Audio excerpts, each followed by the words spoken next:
So I'm about to share with you 3 tips that will increase your email revenue by 20 to 30% real quick. So I'm Mac from Flowly. I work with D2C brands to drive over $25 million in email revenue. And I'm here to help founders like you simplify email marketing to boost your revenue and help you sleep at night. So let's jump in. So 3 tips, right? Did you know that you can increase your email revenue by 20 to 30% with just a few small tweaks? In this video, I'm going to share 3 quick wins that you can implement today to start seeing results. Okay. And some of these results we put together, we have used to help D2C brands increase their email revenue by over 50% within 30 days. So these tips work for our clients and they will work for you. Now, caveat, if you want some personalized advice, stick around to the end and you can learn how to get a free email order tailored to your business specifically. So let's jump straight in. We'll go over the first one. It'll come as no surprise that optimizing your subject lines is probably going to be one of the things, well, it's not even probably, it's going to be one of the things that is going to drive more revenue. Okay, your subject line is the first thing the subscribers see. You know, a great subject line will increase your open rates, which is the first step towards higher revenue. If your open rates are pants, then it doesn't matter how great your email is. Okay, so your subject line is important. 3 things to really consider here. Use curiosity wherever you can, okay? Things like, you won't believe what just dropped, or take a look at this, or did you see this? Something that sparks a little bit of curiosity. We found this to be the most effective way to get people to open emails because they don't know what they're going to see. If you tell them what they're going to get, that's not always going to drive that curiosity. Add urgency. This is great for when you're running offers. Black Friday, for example, one of your last days, hurry, 50% off ends tonight. People are like, oh, okay, it's 50%. You want to grab that before it runs out because people have seen 2 or 3 emails by this point. They know you're running a sale. They're being busy, and then you're giving them that last chance to grab hold of some kind of discount or offer. Or it could be, hurry, stock's running low on this new drop or something along those lines. Another one is personalize. Hey, first name, we've got something special for you. Or we saw you looking at product. First name, something like that is really cool. You'd be surprised by just adding somebody's name into an email how well that can increase the open rates. Now, a real tip here is just split test them. Test everything. Always test to failure. Try and fail fast with subject lines. So, you could try an urgency line, you could try a curiosity line, and you can see which one performs best for a specific kind of email. And then you can test that a few times and you'll start to get the idea just what your audience likes. The reality is, depending on the kind of brand you have, will depend on what kind of subject lines work. Sending a subject line for a Gymshark audience is probably not going to be the same as like a Prada audience, for example. So test it. That is the tip. A couple of examples here. Well, a few more than a couple of examples. Pause this screen if you want, take a screenshot. Some personalization. First name, don't miss our latest sale. First name, your exclusive discounts waiting. First name, your love our newest arrival, something like that. Urgency and FOMO, you get the idea. Hurry, only 24 hours left to save 50% on your order. Last chance, our biggest sale of the year ends tonight. Now, these might be a little bit too long. Test them out and see how they look, especially on mobile. If they're a little bit long, you might need to remove a few words, a few characters to get them in, or split them between the subject line and the preview text. Humor always works well. Unless you're a really uptight brand, then it won't work at all. High level fashion brands, for example, humor typically doesn't work. You get the idea. So, 404, your motivation not found, or yes, we are stalking you, really good for abandonment flows, or this email is gluten-free, especially if it's relevant to the product that you offer. Curiosity and intrigue. So you won't believe this, or, here's the secret you've been waiting for, or even boom shakalaka, get ready for your surprise. We've used this before and it did really, really well. Like, not quite doubled open rates, but it had a much higher open rate because it's something just completely out of the ordinary. And then direct offers and promotions. People get afraid to use these because they think they're going to end up in the spam folder. But ultimately, if your deliverability is on point, then chances you end up in spam are a lot lower. And the promotions folder, that's going to be for a separate video. I'm not going to jump into, how to stay out of the promotions folder because you probably should be in there if you're doing a promotion.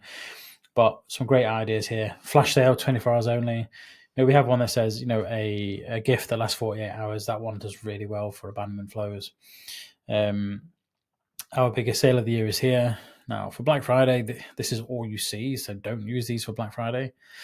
But if you have a specific end of season sale or something that you want to run differently that makes sense, then do that.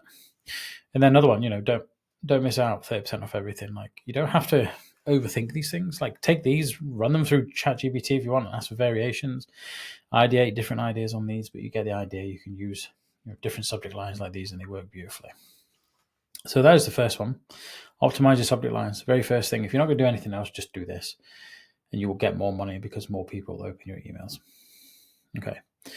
Now, add a post-purchase upsell email flow. Oh, sorry, I should say flow. There we go. So your best customers are the ones who've just purchased, right? They have made the decision to put money in your bank account from theirs and buy something from you.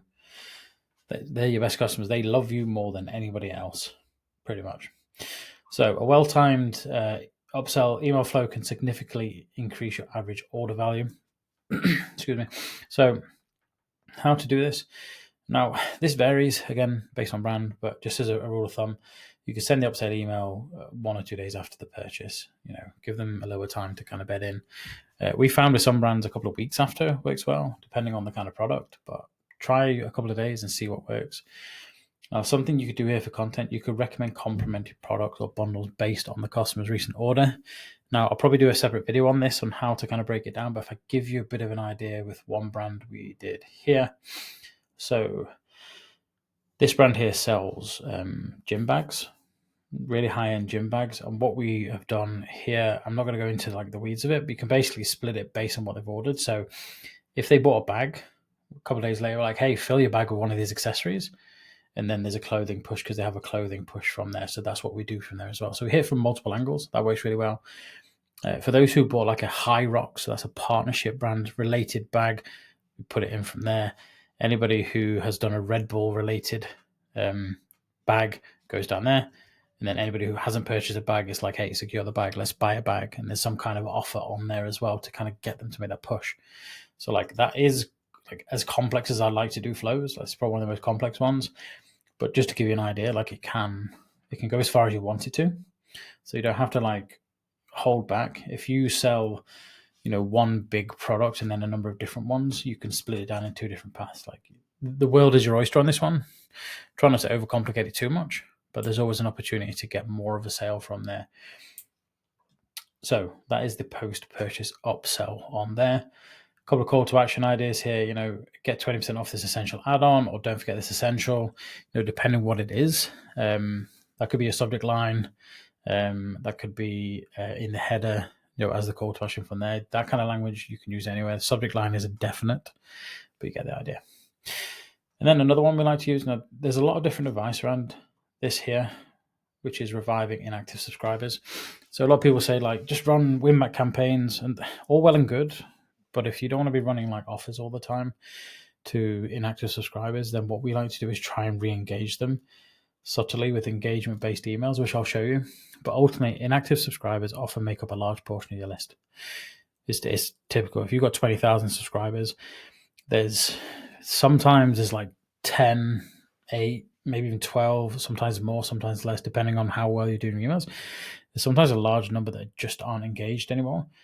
Now, rather than just like cut them loose immediately or try and throw offers at them, the idea here is to try and get them to re-engage in your content, get them to put you front of mind again, and do that with engagement-based emails. Yeah. So what we do is we'll allocate anywhere between sort of 5 and 10% of our monthly email allowance, and we'll target the entire list. So using Klaviyo, for example, we'll target everybody who accepts marketing. And we'll do that from there, because if all the rest of your emails are targeted at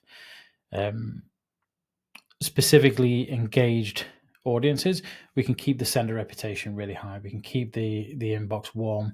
We can keep things working the way we want them to. Now, dropping the occasional 1 or 2 emails in amongst there where we target a wider audience will kind of bring the numbers down a bit, but then they'll come back up again as you carry on from there.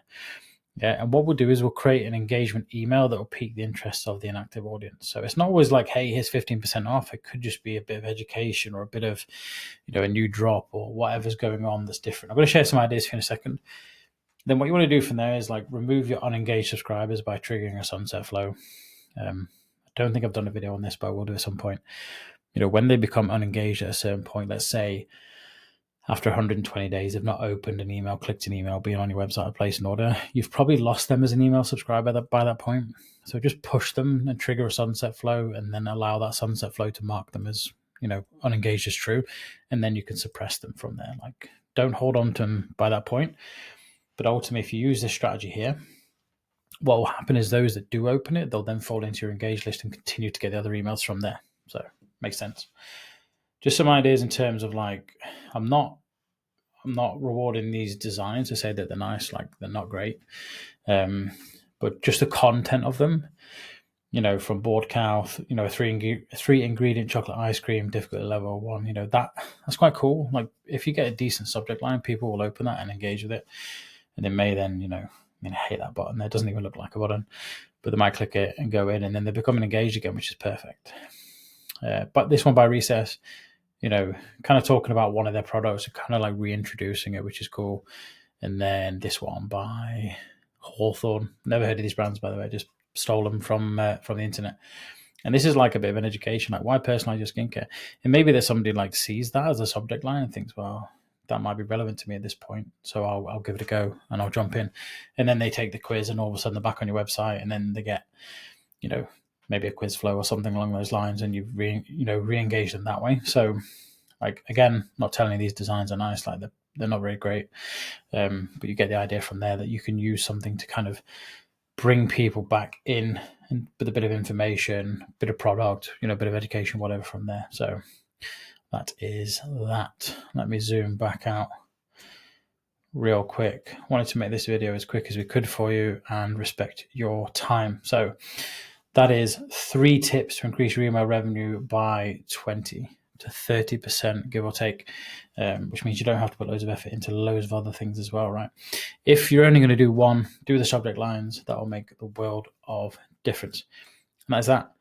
By the way, if you're an ecom founder and you are struggling to lock in your email strategy, you can book a slot in with me in my calendar with the link in my bio, and I will show you exactly what's missing from your strategy. Full transparency, if I think you're a good fit, I will probably offer you one of our products. However, you're not obliged to take it. So I hope that helps. Speak soon.